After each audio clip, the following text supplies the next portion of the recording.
जय बोलो अहिंसा परमो धर्म की जय। परम पूज आचार्य गुरुवर श्री विद्यासागर जी महाराज की जय। आचार्य श्री समय सागर जी महाराज की, मुनि श्री प्रमाण सागर संधान सागर जी महाराज की। हम लोगों ने बचपन से ही ये सुना है कि जैसे सूरज के उगने से कमल खिलता है, वैसे ही गुरुओं के समागम से भक्तों का हृदय खिलता है ना। आप लोग ऐसा महसूस कर पा रहे हो कि नहीं? दिख ही रहा है बंधुओं। देव, शास्त्र और गुरु, ये तीन हमारे धर्म के आधार हैं।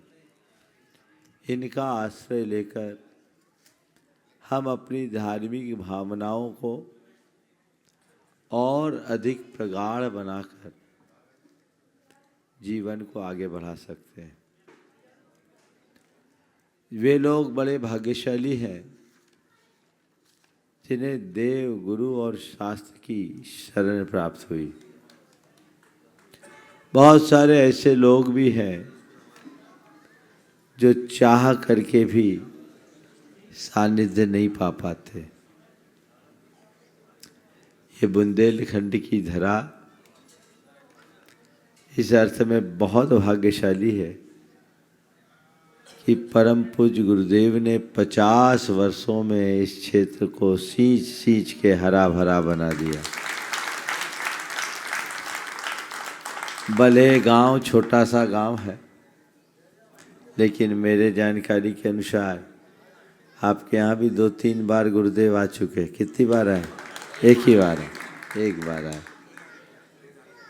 आजू बाजू तो हमेशा आना जाना होता ही।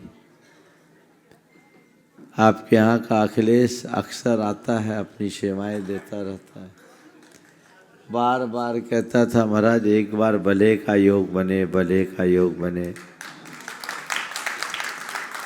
विगत 2-3 बार बासा गढ़ा कोटा से निकलना हुआ, तब भी आप लोग बार बार आए और निवेदन करते रहे, महाराज इधर से आ जाओ, उधर से आ जाओ। लेकिन जब तक संयोग नहीं बनते किसी को लाभ नहीं मिलता। आज वो दिन आया है, आप लोग लाभान्वित हो रहे हैं।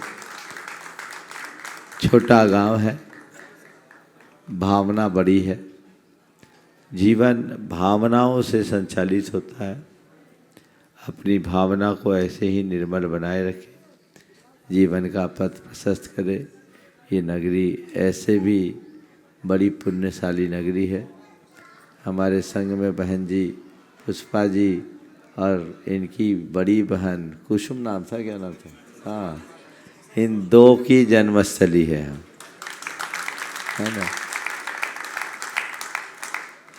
हमें मालूम था, ये कह रही थी रहली चलो महाराज, रहली चलो। हम बोले भले है कि रहली। हालांकि दोनों का योग हो गया। रहली के दर्शन हो गए, बड़े बाबा के दर्शन करके मन गदगद हो गया। थोड़ा आप लोगों की सांस ऊपर नीचे हो रही थी। अब अगर रहली चुनते तो भले कट जाता, लेकिन हमने कहा चलो रहली को तो मिलता ही रहता है, भले चलना चाहिए।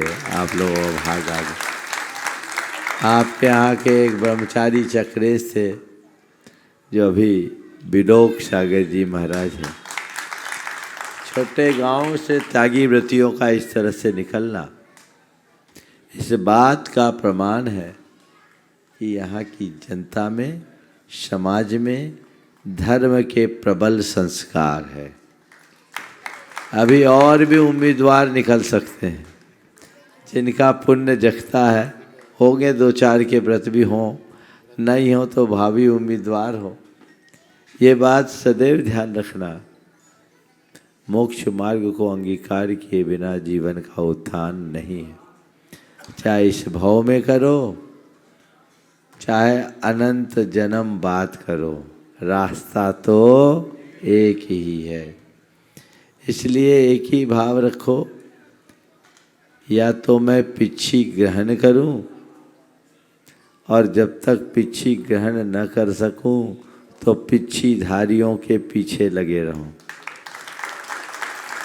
उनकी सन्निधि से, उनकी संगति से हमारे संस्कार प्रबल होंगे, वैराग्य का भाव उमड़ेगा और जीवन का पथ प्रशस्त होगा। समय काफ़ी हो गया है। बोलिए अहिंसा परमो धर्म की। बोलिए